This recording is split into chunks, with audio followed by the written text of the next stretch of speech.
چلے اسی تنخواہ میں سے جب بندہ بڑے بیٹے کی شادی کر کے بہو بیاہ کے لے آئے تو پھر بھی کام چلتا ہے، اور جب اس بیٹے کو اللہ بچے عطا کر دے تو اسی گھر میں، اسی آنگن میں، اسی چھت کے نیچے کام چلتا ہے۔ تو پھر تو مان جانا کہ چلانے والا تو نہیں، چلانے والا کوئی اور ہے۔ پھر تو مان جا کہ چلانے والا کوئی تو اس وقت جب تنخواہ تیری لگی تھی تو کہتا تھا ابا ابھی میری شادی نہ کر، میں بیوی کو کیسے کھلاؤں گا؟ تو وہی شخص ہے جس کی چھت کے نیچے پھر 1.5 درجن پوتے بھی پل رہے ہیں اور گزارا ان کا بھی ہو رہا ہے۔ تو رزق کا ذمہ کس کا ہے؟ اللہ کا، اللہ کا ذمہ۔ اب ہمیں پتہ ہے پہلی بات تو پریشانی اس لیے اتار دینی چاہیے کہ ذمہ ہمارا ہے ہی نہیں۔ اب دوسری بات یہ کہ ذمہ داری کس کی ہے؟ اللہ حکیم بھی ہے اور علیم بھی ہے، حکیم بھی ہے اور جانتا بھی ہے اور اسے پتہ بھی ہے کہ دینا کس طرح ہے۔ اب ہم پتہ کیا کہتے ہیں؟ کہتے ہیں وہ جو بندہ پجاروں میں بیٹھا ہے وہاں اسے نہیں بیٹھنا چاہیے اور میرا حق تھا۔ تجھے زیادہ پتہ ہے کہ اللہ کو؟ بول کے بتانا کس کو پتہ زیادہ ہے؟ کیوں جی؟ تو آپ اصل ٹینشن پتہ کب لگتی ہے؟ جب بندے کہتے ہیں نہیں وہ پجاروں میری تھی، میرا حق تھا۔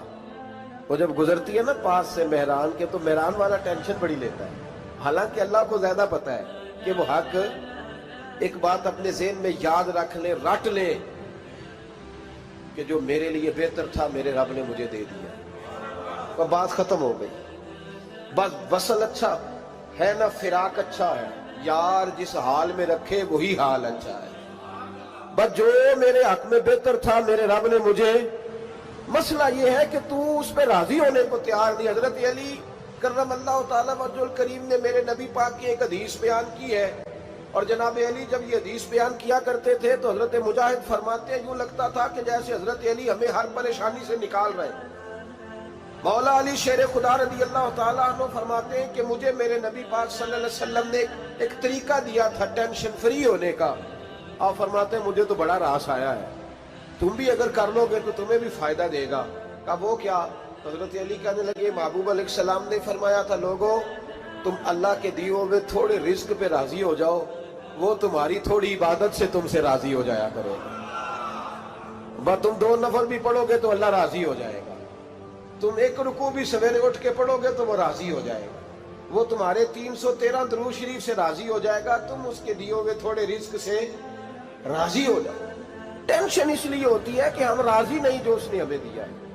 وہ حال میں مزید کی جو دوڑ ہے نا، حال میں مزید کی، بے قدرہ کچھ قدر نہ جاتی، کیتی خوب تسلی ہو، دنیا دار پجاری زردے کتیاں دے گل ٹلی ہو، بک بک روشن اکھیاں تکیو ویک حویلی کلی ہو، تے کوچ نصیر اساں جد کیتی پہ جانی تھر تھلی ہو۔ تو یاد رکھیں یہ جو ہے نا مصیبت کے مال آ کیوں نہیں رہا، وہ سامنے والا پلاٹ میرے گھر کے سامنے ہے گھر کے سامنے، پر رجسٹری میرے نام کیوں نہیں؟ یہ مصیبت سانس نہیں لینے دیتی۔ موٹر سائیکل کھڑی کرتا ہے نا جب آ کے دکان سے روٹی کھانے آتا ہے، دفتر سے گھر آتا ہے، کاروبار سے آتا ہے، تو جہاں موٹر سائیکل کھڑی کرتا ہے وہ ٹینشن بڑی ہے کہ کبھی میری ہو جائے نا یہ والی جگہ تو میں یہاں بھی بورڈ لگاؤں اپنے نام۔ اس نے مالی پریشانی پیدا کی۔ تو جس حال میں ہے، کیونکہ تو نے اپنا یہ حال خود نہیں بنایا، جس نے بنایا ہے وہ بڑا بہتر جانتا تھا کہ تو اسی حال میں اسے اچھا لگتا ہے۔ تو اسے اسی حال میں، ایک بزرگ تھے تو ان کی طبیعت بڑی علیل ہو گئی، بیمار ہو گئے، تو اللہ نے آزمائش دی تو کیڑے پڑ گئے وجود میں۔ ایک کیڑا یہاں سے کھا رہا تھا، اللہ والے بڑے راضی رہتے ہیں اس کی رضا پہ، تو کیڑا یہاں کھا رہا تھا تو نیچے گر گیا، تو بابا جی نے اٹھا کے پھر وہاں رکھ لیا، کہنے لگے جب اس نے تیری ڈیوٹی مجھے کھانے کی لگائی ہے تو میں اس بات پہ راضی ہوں، تو نیچے کیوں گرتا ہے؟ بٹ ٹھیک ہے کھا، جب اس نے تجھے ڈیوٹی جو تیری لگائی۔ سالبہ بن عبد الرحمن ایک صحابی تھے، سالبہ غالباً،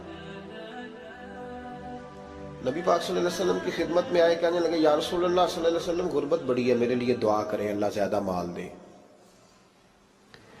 تو محبوب صلی اللہ علیہ وسلم نے فرمایا تو جس حال میں اچھا ہے وہ تیرے لیے بہتر ہے، اس میں تو ہے وہی حال تیرے لیے۔ مشکل ہے نا یہ جواب سننا؟ کہتے پیر صاحب فلاں جگہ سے تویز آیا، وہاں تو وارے نے آرے ہو گئے، تو آپ کے ہاں؟ تو میں کہتا ہوں یہ تویز دینے والا اگر تویز دے کے امیر بناتا ہے تو پہلے خود کیوں نہیں بنتا؟ یہ خود تو 150 کا تویز بیچ رہا ہے، اپنی بیچارے کی حالت یہ ہے. اگر اتنا ہی تویز اس کا چلتا ہوتا تو پہلے 5 پجاروں اس کے دروازے پہ کھڑی ہوتی. عجیب چکر ہے اور عجیب جگہ لوگ الجھ گئے، سمجھتے ہی نہیں بات کو. یا رسول اللہ صلی اللہ علیہ وسلم دعا کر دے تو محبوب نے کیا فرمایا؟ فرمایا تو جس حال میں ہے نا وہ حال تیرے لیے بہتر ہے، اسی میں رہ. کہ نہیں حضور دعا کرے. فرمایا سال بعد تو باز آ جا. حضور دعا کرے. فرمایا تو باز آ جا. 2-3 دفعہ کا ضد کی. محبوب نے فرمایا جا پھر اللہ تجھے زیادہ پیسے دے گا. چند بکریاں خریدی، اتنی برکت ہوئی کہ بکریوں کے ریوڑ بن گئے. پھر کچھ بکریاں بیچ کے گائے خرید لی، ان کے بھی ریوڑ ہو گئے. پھر کچھ اونٹنیاں لے لی، ریوڑ ہی ریوڑ. پہلے 5 وقت مسجد میں آتے تھے، اب فجر اور عشاء رہ گئی. پھر مال زیادہ ہوا تو مدینے شہر میں کوئی جگہ ہی نہیں، مدینے سے باہر حویلی خریدی، پھر جمعہ ہی رہ گیا. جمعے کے جمعے آتے. زکوٰۃ کا حکم آیا. میرے نبی کریم علیہ السلام نے حضرت ابو ہریرہ کو بھیجا. فرمایا جا اسے کہہ تیری زکوٰۃ بنتی ہے 2.5%. 10 کروڑ روپیہ ہو تو کتنی زکوٰۃ بنتی؟ بھئی 1 کروڑ کی 2.5 لاکھ ہوئی نا، تو 10 کروڑ کی کتنی ہوئی؟ تو بڑی مصیبت ہے جب بینک سے میسج آتا ہے نا کہ 25 لاکھ نکل گیا تیرے اکاؤنٹ سے. بہت بڑی مصیبت، بڑی ٹینشن ہوتی. ایک صاحب میرے پاس آئے، ان کی زمین اچانک مہنگی ہو گئی. اچانک پہلے کچھ 15-16 لاکھ کی ایکڑ زمین تھی، پھر وہ کروڑ کی ہو گئی. تو میرے پاس آئے، کہنے لگے وہ 10 کروڑ روپے بنتے ہیں تو زکوٰۃ. تو میں نے کہا آپ نے کیا کیا؟ ذری زمین پہ عشر آتا ہے، اس پہ زکوٰۃ نہیں آتی، تو آپ نے کیا کیا؟ کہنے لگے وہ کچھ سوسائٹی کے رول کے مطابق میں نے فائلیں وغیرہ لے لی ہیں، اب میں نا کبھی موقع آئے گا تو ان کو بیچوں گا. تو میں نے کہا اب تو آپ کا یہ مال ہو گیا بزنس کا، تو اب تو اس پہ زکوٰۃ آئے گی. 10 کروڑ پہ جب 25 لاکھ سنا تو کہنے لگے فوراً دینی پڑتی ہے کہ تھوڑی تھوڑی سے بھی کام چل جاتا ہے. تو میں ان کا چہرہ دیکھنے لگا. میں نے کہا نہیں وہ تو آپ کو پتہ ہے. ویسے حضرت عمر فرمایا کرتے تھے بانٹ کے نہ دو، کوشش کرو کسی ایک کو ہی دو، چلو کسی کا تو کچھ بن جائے. تو ایک کو ہی دینی چاہیے. کہنے لگے تو مطلب یہ ایسا ہی حکم ہے؟ میں نے کہا آپ کسی اور سے تحقیق کر لیں. اب یہ بھائی لیتے وقت نہیں تجھے ٹینشن ہوئی کہ 15 لاکھ کا کروڑ ہو گیا، تو اس وقت نہیں تو نے کہا کہ یا اللہ. تو یہ کیسی سوچ ہے مسلمان؟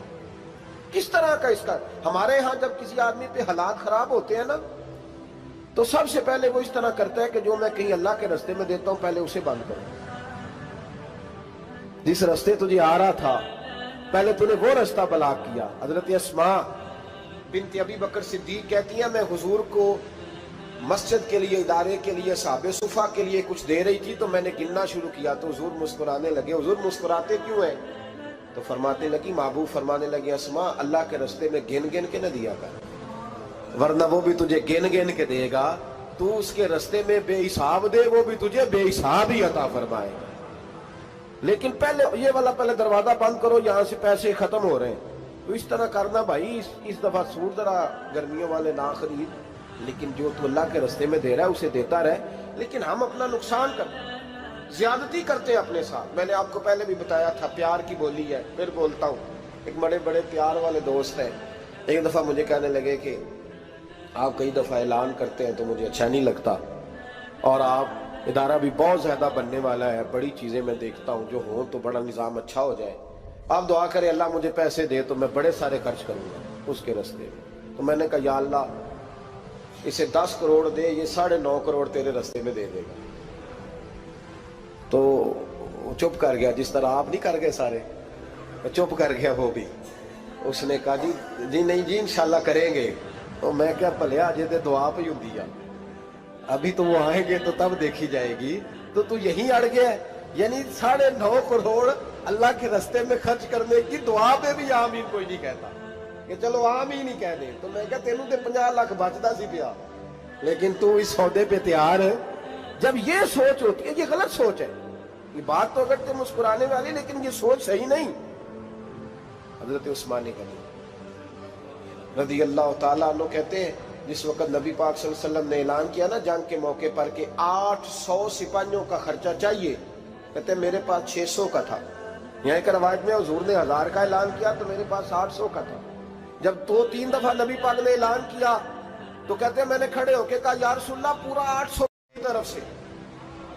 کہتے میں نے 200 سپاہی کا خرچہ ادھار اٹھایا لیکن پورے 2 مہینے نہیں گزرے تھے، رب کریم نے مجھے کئی گنا کر کے پیسے واپس عطا فرما دیے۔ پر بات تو یہ ہے کہ تیری وہاں لو لگی ہو، تو تجارت کرتا ہے ان لوگوں کے ساتھ جو کیا دے سکتے۔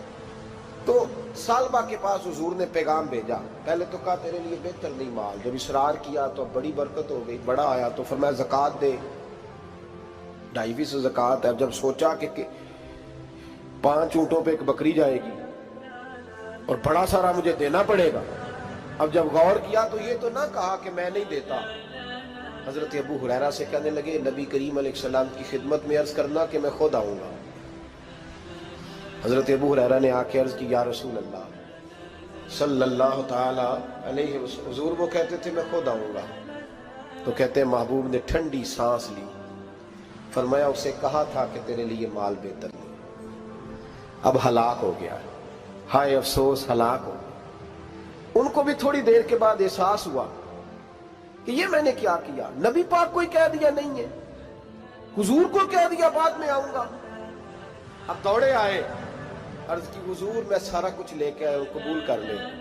محبوب نے فرمایا گویا بلال حبشی کی خشک کھجور بھی قبول ہے، اور صہیب رومی ایک اٹی بان کی لائے تو وہ بھی قبول ہے، اور عمار بن یاسر اور مصعب بن عمیر اگر 2 دینار دے جائیں اور کوئی پرانا جوڑا کسی سپاہی کے لیے چھوڑ جائے تو وہ بھی قبول ہے، لیکن تو اپنا لاکھوں لے کے چلا جا، تیرا کوئی نہیں قبول، معاف کر دیں۔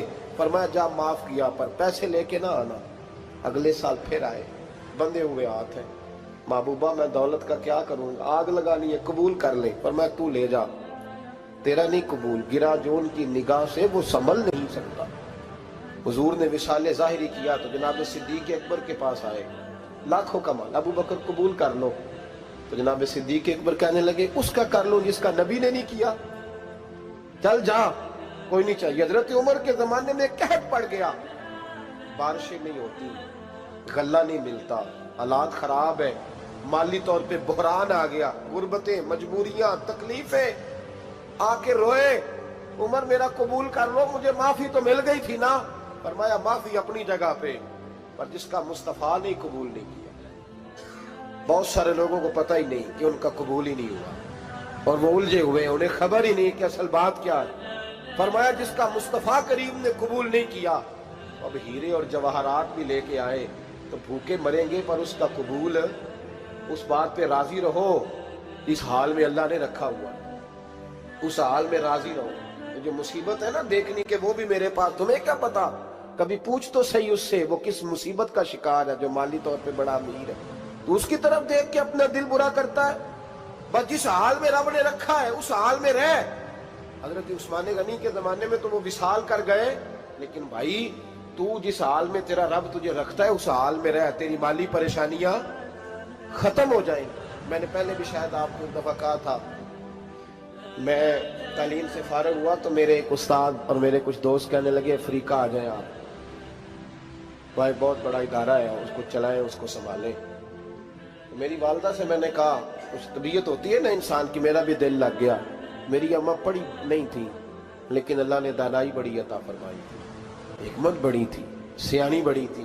تو میں نے کہا اماں جی تو مجھے ساؤتھ افریقہ کی دعوت ہو رہی ہے تو آپ کیا کہتی ہیں؟ اٹھ کے میرے پاس آ گئی اور مجھے انہوں نے اپنے بازوؤں میں لے لیا، پھر میرا ماتھا چوما، کہنے لگی پتر میں تے وال بھی نہ پوٹ کے دیوا کسی، ہم نے دولت کا کیا کرنا، تو اللہ کا نام لے کے کہیں بیٹھ جا، رب کریم رون کے لگا دے گا، خیر ہو جائے۔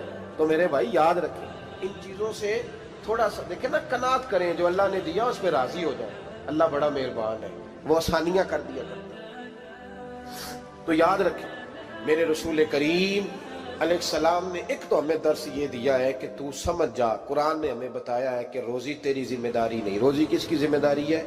اللہ کی۔ اور دوسری بات یہ کہ جو اللہ نے تمہیں دیا ہے اس پہ تو راضی ہو جا، تیری مالی پریشانیاں ختم ہو جائیں۔ اور پھر حضور صلی اللہ علیہ وسلم نے فرمایا مذہبی طور پر جب دیکھو تو آگے دیکھو، اور دنیاوی طور پر جب دیکھو تو پیچھے دیکھو، پریشانی ختم ہوگی۔